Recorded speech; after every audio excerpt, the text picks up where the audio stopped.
this area over here, which is where you have the caves in the location we know of Qumran, which is not very far from Jerusalem, which is right over here. What's interesting about this Leviticus manuscript is that it's almost the same as our Bible, but there's one tendency here that you see in a lot of Qumran texts. They couldn't stand duplication. Now, you know, we joked before about thou shalt not commit adultery or thou shalt commit adultery. Leviticus 18 and Leviticus 20, each one contains a list of forbidden sexual relations, consanguineous marriages, that's marriage to your family, and forms of adultery. Now, the guy who copied this text couldn't stand the idea that there were two lists. He didn't understand, what do you need to waste, why waste some parchment, why waste some ink? So he made one list. He brought it all together. Other than that, it's almost the same. But this shows a tendency that we have in some of these scrolls to actually improve upon the biblical text, if you could say such a thing. Now, also among these texts I mentioned before are the so-called apocryphal type documents, or things which are close to the Bible. This is an example of a piece of Enoch. Enoch was known in some Greek fragments, but in a rather faithful translation into Ethiopic, Gez, the language, medieval Ethiopic, essentially. Now, this text now survives at Qumran in quite a number of Aramaic manuscripts, which are the original, but only for 4 out of 5 parts of the text. Because one of the parts is the part that mentions the Son of Man.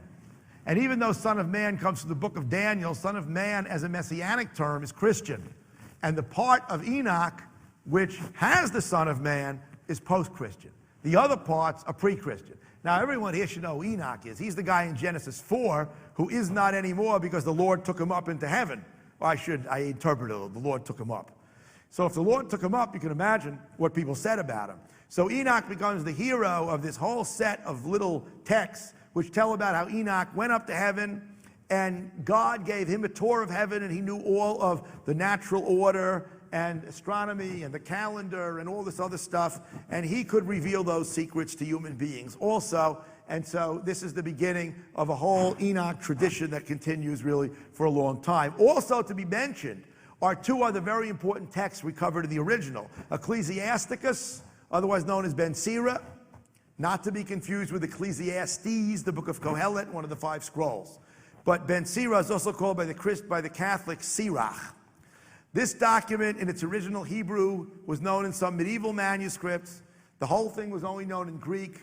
Now we have parts of it in Hebrew from Qumran and parts also in a scroll from Masada. And the book of Jubilees, which retells the book of Genesis, using the Jubilee year chronology and arguing that the patriarchs observed all the commandments. That, by the way, is a typically Talmudic Jewish midrashic idea.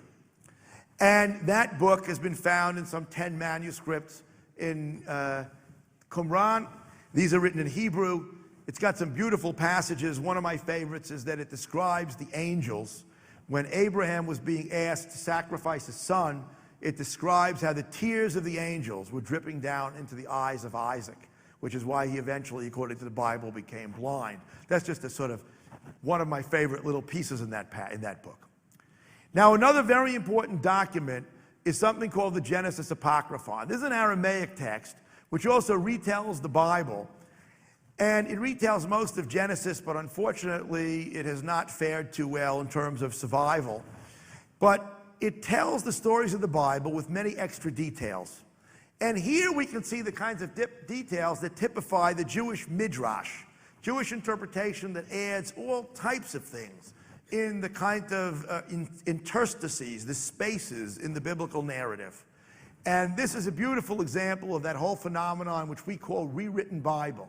Because in these documents, they would rewrite the biblical story, adding all these legendary details, as opposed to the Talmudic rabbis who kept them separate.